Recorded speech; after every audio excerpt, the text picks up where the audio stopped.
کریں گے پورا دیدار ہو جائے گا. آپ سے گزارش ہے سامنے آئیے.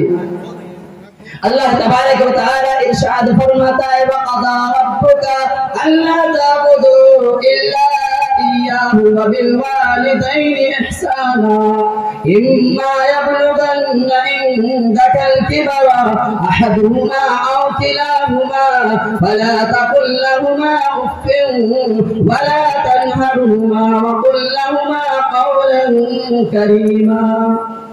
اللہ تبارک و تعالیٰ کہتا ہے میرے لیے صرف عبادت کیا کرو. کس کے لیے؟ آپ توجہ فرمائیں گے تو آپ کو بات سمجھ میں آئے گی اور سمجھ میں بھی آئے گی اور دل میں بھی اترے گی. جب دل میں اترے گی تو عمل کرنا آسان ہوگا. آپ گھر میں گھر والوں کو بتائیں گے, آنے والے آپ کو ملنے جلنے والوں کو بھی بتائیں گے. جب بات سمجھ میں آئے گی تو عمل کرنا آسان ہوگا. غور سے سنیے, اللہ کہہ رہا ہے میرے علاوہ کسی اور کی عبادت نہ کرنا. میں کوئی بات عرض کروں گا, ایک ماں باپ کے بارے میں اور فکر آخرت کے بارے میں. اور سے سنیں, ماں باپ ہوتا کیا ہے, ماں باپ چیز کیا ہے, ماں باپ کتنی بڑی دولت ہے.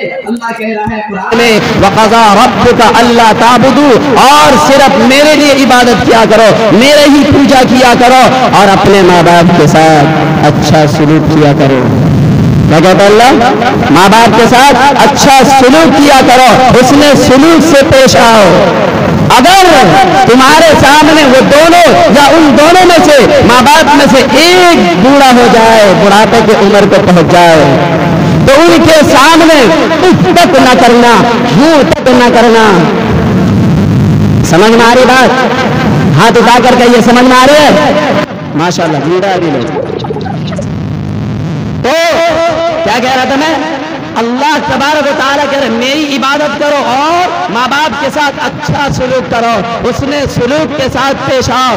اگر ان دونوں میں سے ایک یا دونوں تمہارے سامنے تمہارے موجودگی میں تم بھی گھر پہ ہو اور تمہارے ماں باپ اگر بوڑھے ہو چکے ہو, کمزور ہو چکے ہو, بڑھاپے کی عمر ہو چکا ہے, تو ان کے سامنے تک نہ کہنا.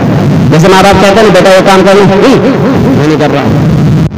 ارے بیٹا یہ کام کر لو, میں نہیں کر رہا. اس طرح بھی اللہ کہہ رہا ہے کرنا, نہیں تو کیا ٹھکانا ہوگا؟